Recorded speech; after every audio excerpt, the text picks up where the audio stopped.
Imagine you're flying across the Pacific Ocean, thousands of miles from land. Below you is nothing but endless water.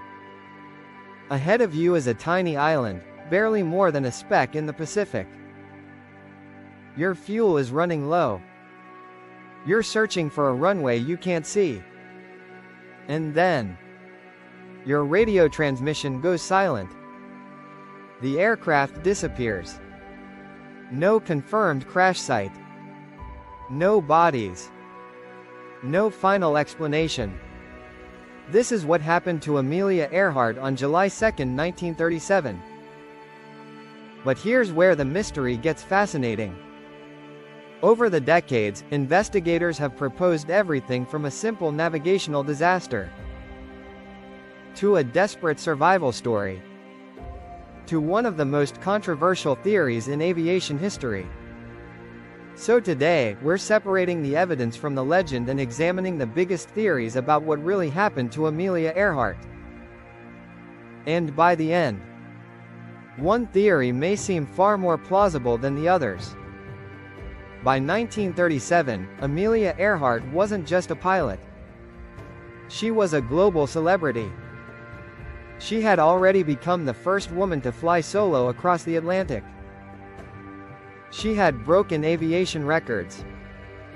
She had inspired millions. But Earhart wanted to accomplish something even greater: fly around the world. She and navigator Fred Noonan began their journey in a specially modified Lockheed Electra 10E. The plan was enormous. They would cross thousands of miles of ocean, navigate remote islands, and eventually complete a circumnavigation of the globe. By June 1937, most of the journey was already behind them. Only one of the most difficult legs remained: Lae, New Guinea, to Howland Island. And that tiny island was the problem. Think about trying to find a tiny island in the middle of the Pacific. With 1930s navigation technology. No GPS. No Google Maps. Not even a helpful little voice saying, "Recalculating," for Earhart and Noonan. Getting lost wasn't an inconvenience. It could be fatal. On July 2, Earhart and Noonan took off from Lae. They were carrying extra fuel for the demanding journey. But the flight didn't go as planned. Radio communication became increasingly difficult. The weather and navigation conditions created additional challenges.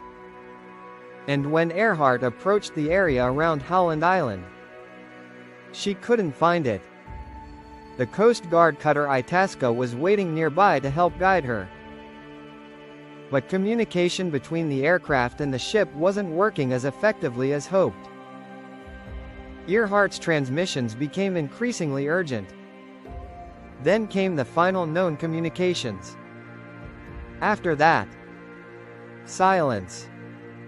Theory number 1, crash and sink. Let's start with the simplest explanation. Earhart and Noonan couldn't locate Howland Island. Their fuel was running dangerously low. Eventually, the aircraft may have run out of fuel and crashed into the Pacific Ocean. This is broadly consistent with the official conclusion that the aircraft was lost at sea. And from a practical standpoint, it makes sense. The Pacific is enormous. Howland Island is tiny. The aircraft had limited fuel reserves. And once the fuel was gone, there was nowhere else to go. But there's a problem. No confirmed wreckage has ever been found. And that's where the mystery begins to grow. Because if Earhart simply crashed into the ocean, why did some people believe she might have survived? Theory number 2, the Nikumaroro castaway theory. One of the most intriguing alternatives is the Nikumaroro theory. Nikumaroro is a remote Pacific atoll located hundreds of miles southeast of Howland Island.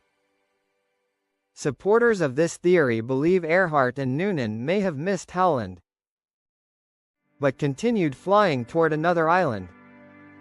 If they landed on or near Nikumaroro, the Electra could have come down on the reef.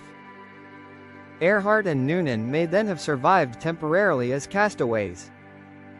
Why do researchers take this seriously? Because there have been reports of possible radio signals after the disappearance. Searchers also discovered artifacts and other clues on Nikumaroro that some researchers believe could potentially be connected to Earhart. But there's a major problem. Nothing has conclusively identified Earhart or her aircraft on the island. The evidence remains disputed. And let's pause here. Imagine surviving a plane crash, only to discover your new home is a tiny island in the middle of the Pacific. No hotel. No Wi-Fi. Definitely no food delivery. Suddenly, the Pacific Ocean looks even less inviting. Theory number 3, captured by the Japanese. Then there's the theory that sounds almost like a spy thriller. Some people believe Earhart and Noonan were captured by Japanese forces.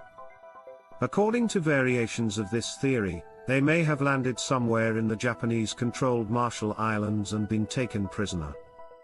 Some versions even claim Earhart was secretly conducting an intelligence mission. The problem? There is no reliable evidence proving that this happened. The theory has been fueled by witness accounts, photographs, and later claims.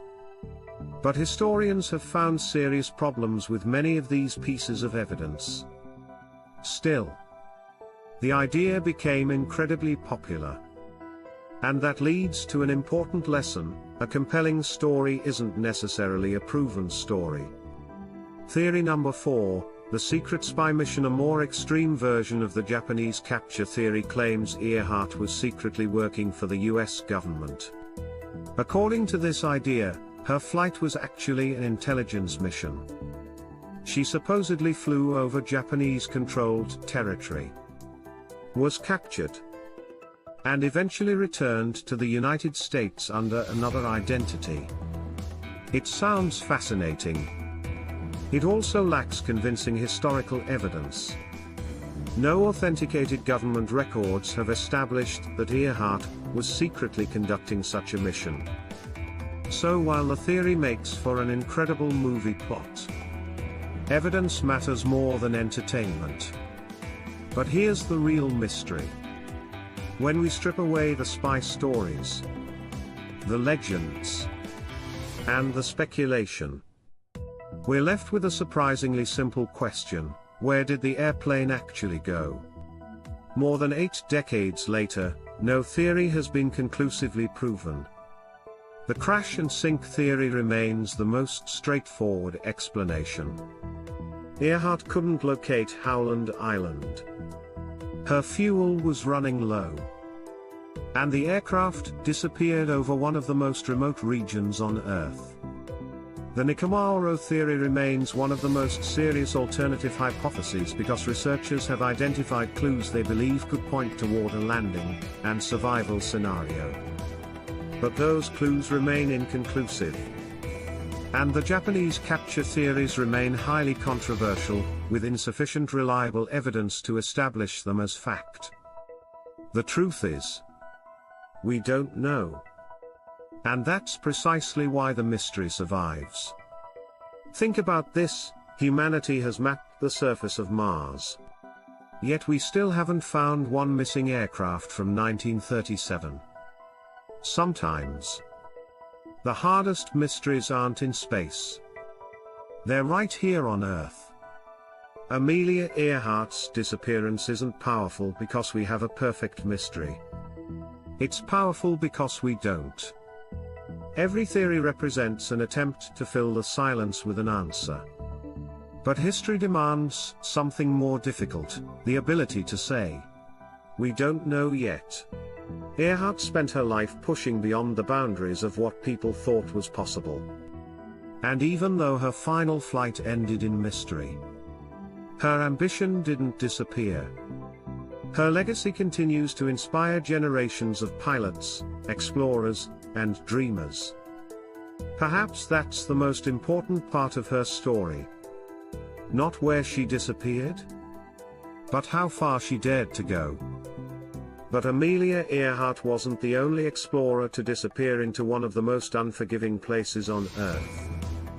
Decades earlier, another expedition entered the unknown and never came home. Click the video on your screen now to watch The Lost Expedition of Franklin. 2 ships, 129 men, the frozen Arctic, and a mystery that remained unsolved for more than a century. If you think Earhart's disappearance is haunting, wait until you discover what happened to Franklin's expedition. See you in the next mystery.